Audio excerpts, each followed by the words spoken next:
जितना छोटा है उतना खोटा है। बताओ, बार बार आ जाता है, कितनी बार मना किया है। भगवान ने कही बाबा पहले तो तुम बुलाता हो, बताओ जो कोई बात है तुम्हारी। गर्गाचार्य जी ने कहा कि तो बुलाते हैं तो भगवान को बुलाते, तुझे थोड़ी बुलाते हैं। इधर यशोदा मैया दौड़ी दौड़ी आई, कहा इस बार क्षमा कर दो भगवान, बाबा बस इस बार क्षमा कर दो, अब ये नहीं आएगा। अब यशोदा मैया लाला को यानी कमरे में लेकर के गई और सुलाने लगी है। इधर बेचारे गर्गाचार्य जी परेशान, दोबारा से भोजन प्रसादी बनाई है। इधर ये मैया विचार करने लगी कि ये जाग जाएगा तो फिर, क्योंकि शैतान तो है ये, नटखट है, कहीं दोबारा ना पहुंच जाए। तो मैया लाला को सुलाने लगी है। वो सो जा लाला सो जा, तेरी मैया तो सुलावे। सो जा लाला सो जा, तेरी मैया तो सुलावे। सो जा लाला सो जा, तेरी मैया तो सुलावे। वो सो जा लाला सो जा, तेरी मैया तो सुलावे। सो जा लाला सो जा, तेरी मैया तो सुलावे। इधर मैया सुलाने लगे, लाला विचार करने लगे कि मैं यदि सो जाऊंगा तो फिर बुलाएंगे और मुझे जाना पड़ेगा, लेकिन अब ऐसा क्या किया जाए। तो मन में विचार किया और लाला छोटे छोटे से हाथ हैं अपने मैया के ठोड़ी के नीचे लगाए और माँ को सुलाने लगे हैं। ओ सो जा मैया सो जा, तेरा लाला तो सुलावे। सो जा मैया सो जा, तेरा कनुआ तो सुलावे। ओ सो जा मैया सो जा, तेरा कनुआ तो सुलावे। सो जा मैया सो जा, तेरा लाला लाला तो सुलावे, तेरा कनुआ तो सुलावे। तेरा लाला तो सुलावे, तेरा कनुआ तो सुलावे।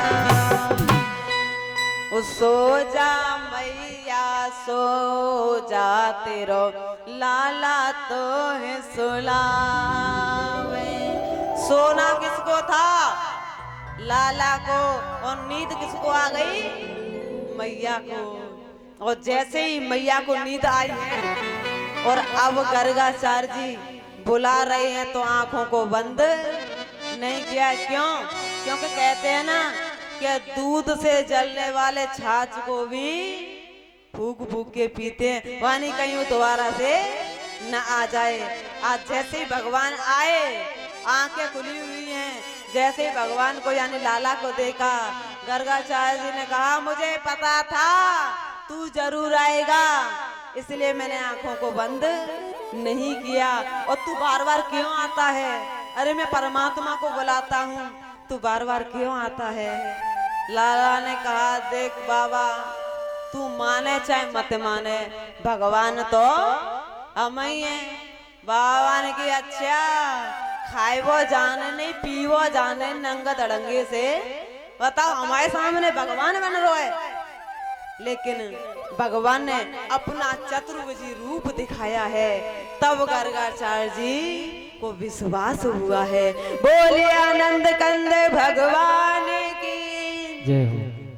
गर्गाचार्य जी ने कहा भगवान मुझे क्षमा कर दीजिए, बहुत बड़ी गलती हो गई जो मैं पहचान नहीं पाया। लेकिन भगवान आप वही बाल रूप में आ जाओ। और जैसे ही भगवान यानी वही बाल रूप में आए हैं, गर्गाचार्य जी अपने हाथों से खिलाने लगे। और जैसे ही खिलाने लगे, इधर लाला ने कहा बाबा यदि तुम क्यों तो मैं हूं अपने हाथों से तुम्हें खिलाऊं। गर्गाचार्य जी ने कहा भगवान ये तो बड़े सौभाग्य की बात है कि एक भगवान के हाथ से किसी भक्त को खाने के लिए मिल जाए। तो आज भगवान यानी कि गर्गाचार्य जी को गर्गाचार्य जी भगवान को खिलाने लगे। इधर मैया यशोदा की आंखें खुली, देखा कि बगली में लाला।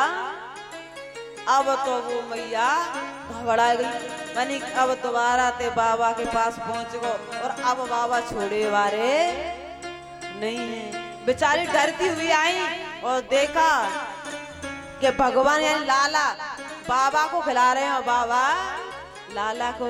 और जैसे ही देखा तो आकर के कहा यशोदा ने, बाबा तू बहुत बुरा है, बताओ पहले तो इतनी तेज डांट रहा था और अब अपने हाथों से खिला रहा है, बाबा बहुत बुरा है। लेकिन भगवान ने कह दिया कि मेरी माँ को मत बताना, यदि मेरी माँ को पता चल गया कि मैं भगवान हूँ तो आपको भी पता है भगवान की पूजा, यानी भगवान को कहाँ बिठा दिया जाता है, यानी एक अलमारी में बिठा दिया जाता है, सुबह शाम आरती कर देते हैं। और यदि मेरी माँ को पता चल गया तो फिर मुझे और मैं जो लीला करने के लिए आया हूँ वो नहीं कर पाऊंगा। इस प्रकार से यानी गर्गाचार्य जी को दर्शन दिए हैं। बोले आनंद कंद भगवान की। श्री सुखदेव जी कहने लगे, हे राजन अब भगवान थोड़े से बड़े हुए हैं, जब चलने लगे हैं तो एक दिन मैया ने क्या किया कि मैया बच्चों के यानी के रात्रि में काजल लगा दिया करती हैं। अच्छा बच्चे क्या करते हैं, यानी कि आंखों को मीड़ के पूरे मोड़े पे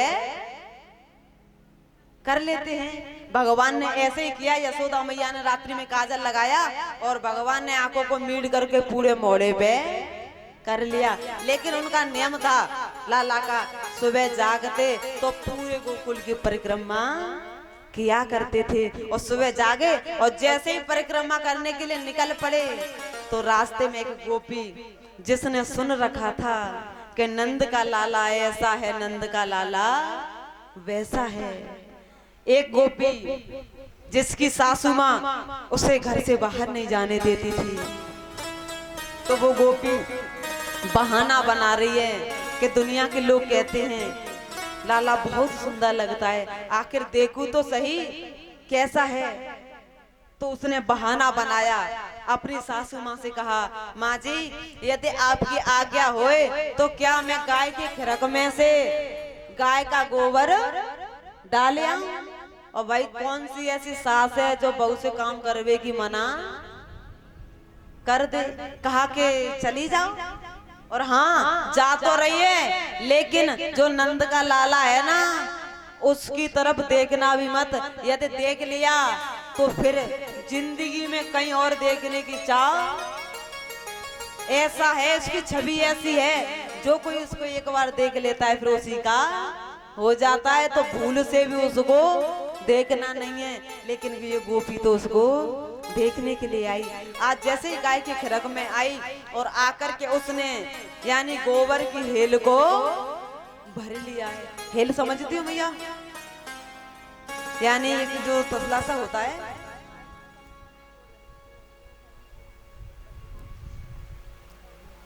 तसले में जब भर लेते ना उसको कहीं कहीं हेल बोलते हैं।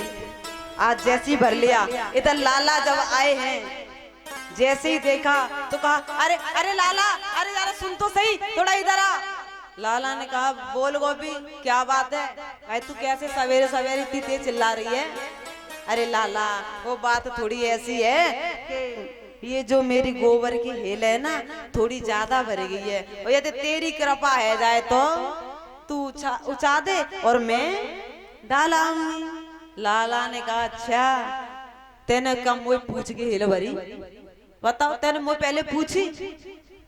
अरे लाला देख तू ऐसी बात कर रहा है, भाई पूछी तो नहीं पर मुझे विश्वास था कि तू जरूर आवेगा और जरूर उठवावेगा। अच्छा गोपी तुझे विश्वास था?